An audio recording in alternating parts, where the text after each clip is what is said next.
I was in the winter of my life, and the people I met along the road were my only summer. At night, I fell asleep with the vision of myself dancing and laughing and crying with them. Years asleep in a bore of a world, the memories of them were the only things that sustained me, and my only real happy times. I was a sad girl, a very sad girl, who once had dreams of becoming a beautiful poet, but upon an unfortunate series of events saw those dreams dashed and divided, like millions of stars in the night sky that I wished on over and over again, sparkling and broken. But I really didn't mind because I knew that it takes getting everything you ever wanted and then losing it to know what freedom is. When the people I used to know found out what I had been doing, how I had been living, they asked me why. But there's no use in talking to people who have a home. They have no idea what it's like to seek safety in other people. For home to be wherever you lied your head. I was always an unusual girl. My mother told me that I had a chameleon soul. No moral compass pointing me due north. No fixed personality. Just an inner indecisiveness that was as wide as the wavering ocean. And if I said that I didn't plan it for it to turn out this way, I'd be lying. Because I was born to be the other woman. I belonged to no one, who belonged to everyone, who had nothing, who owed it all to the world, who wanted everything. With a fire for every experience, an obsession for freedom, it terrified me to the point that I couldn't even talk about. It pushed me to a nomadic point of madness that both dazzled and dizzied me. Every night I used to pray that I'd find my people, and finally I did, on the open road.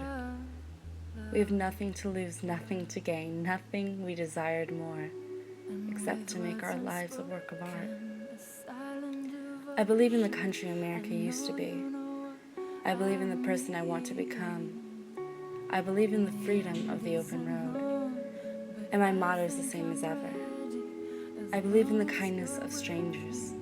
And when I'm at war with myself, I live. I just live. Who are you? Are you in touch with all your darkest fantasies? Have you created a life for yourself where you're free to experience them? I have. I am crazy, but I am free. I have brought you to the top of a wonderful spiraling staircase in a wonderfully tall, open, well-lit building. Give yourself full permission to picture yourself right at the very top now. The top has many beautiful windows to light your way, and as you curiously peek over the banister, you notice the light grows fainter as the staircase progresses. You may find yourself becoming more and more curious to see what is at the bottom of the staircase. You can imagine yourself taking the first step down. Don't go deeper down too quickly now. Take the time to feel and appreciate every step of the staircase. Notice every step bringing you further into your curiosity. Nothing could possibly be more rewarding, or comfortable, or satisfying than to find out what lies down that staircase. Down and around you go, down and around, down and around. As you continue, the lighting gets dimmer, but you can still see where you're stepping. The dim light makes you feel all more comfortable. Every step you take down begins to make you feel more relaxed as you go deeper and deeper. You don't mind your steps are growing slower and slower, like your breathing is getting slower and slower. You allow yourself to melt into each step. Another step down, dropping deeper and deeper. And now it's just quiet. Now feel how quiet and peaceful it is.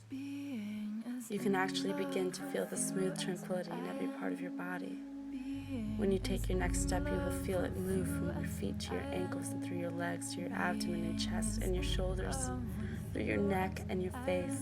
All the muscles just limp and loose.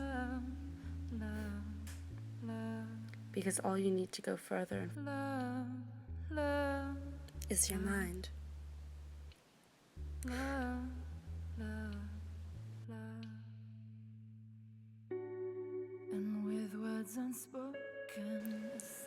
But it's so dark and soothing now.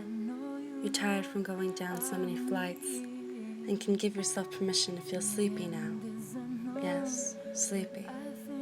That's a good word for it. Your limbs feel heavy and your mind feels drowsy, and suddenly going all the way down the staircase seems like it's such a huge effort.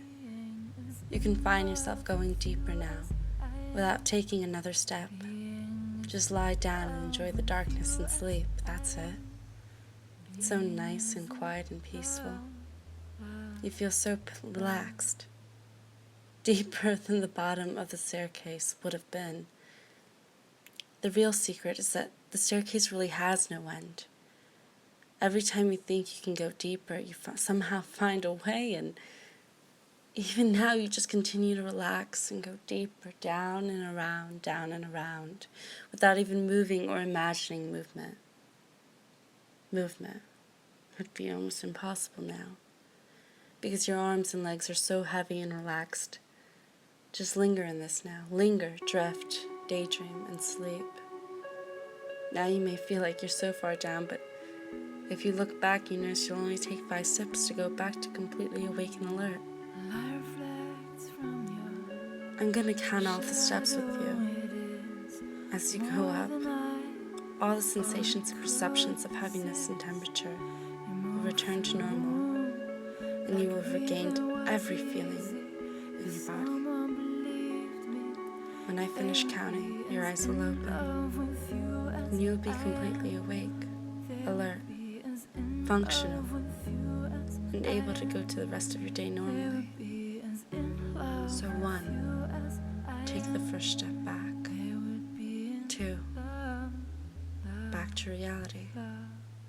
3, halfway there. 4, eyes beginning to open. 5, you're awake. Sometimes something hurts you so bad, it stops hurting at all, until something makes you feel again, and then it all comes back. Every word, every hurt, every wound. How could you ever understand where I come from? Even if you ask, even if you listen, you do not really hear or see or feel. You don't remember my story. You haven't walked my path. You haven't seen what I've seen. My past defines me. This is who I am. I am unseen, unheard, unwanted. That is what I am. If even I am anything, it seems like the same thing that held me up has forced me down. My world turned upside down and order disappeared. Nothing is how it was supposed to be, and a heavy sadness fills my soul. Deeper and deeper, I fell within myself, and nothing could pull me out, trapped in the misery of my life, lost in the sorrow of my old soul. Unable to see the light, unable to see the dawn, to feel, to hope, to dream. And I found the darkest days of my life kept coming, the blackest moments where my heart should have stopped. It seemed like it was always nighttime, an endless abyss where my nightmares lie, and the morning never came. Perhaps you wonder why, but mostly you try not to think about it, and try to get by, and try to survive, and all the other stuff seems so much like nothing compared to just wanting the most important things back again. Like wishing you could see your mother smile again and hear her sing that one favorite song that always calmed you down. But now it's your turn to sing that song, because now she needs you. You need to take care of her now. Not that you could ever take care of yourself. I know I'm helpless, dependent, desperate. But what happens when those things that you need threaten your very existence? I've heard plenty of promises, and they all sound the same. But push hard enough, and sooner or later, they all prove to be empty. The sun comes up every morning, but do you know where? Each place it's somewhere different. It's hard to find east when you keep moving around, but at least it comes. It always comes. I've come to depend on that. And slowly, slowly, seasons change around me. And it seemed that this time the world would not be pulled back from under me again. Feet safe, roots starting to grow, little buds of hope for me, slowly attempting to adjust to this new life. I wish someone would tell me it's gonna be okay, that one day maybe I'll feel normal, and I won't be alone, because frankly, I can't do it all by myself. This is my past, my history, my story. It is not my fault. It is not because of me, and doesn't have to be what defines my future. I am lovable. I am worthy of care, and that glimmer of light, it makes all the difference.